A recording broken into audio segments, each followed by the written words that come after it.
How to open a First Citizens Bank account online. Ready to open a First Citizens Bank account from the comfort of your home. In this tutorial, I got you step by step on how to open an account online quickly and easily, so let's get started. Start by going to the First Citizens Bank website. Navigate to the Accounts section and select the type of account you want, checking, savings, or both. Once you've installed an account, click the Apply Now button and this will redirect you to the online application form. Provide your personal information such as your full name, address, email, phone number, and social security number. And be sure to have your ID ready for verification.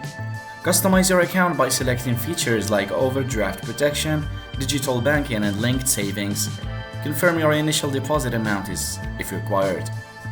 Now carefully review all the details you entered, and once everything looks good, agree to the terms and conditions and click Submit. After submitting, you'll receive a confirmation email with instructions to complete the setup, so your account will be ready to use once verified. And there you go, opening a First Citizens Bank account online is that simple. Thanks for watching.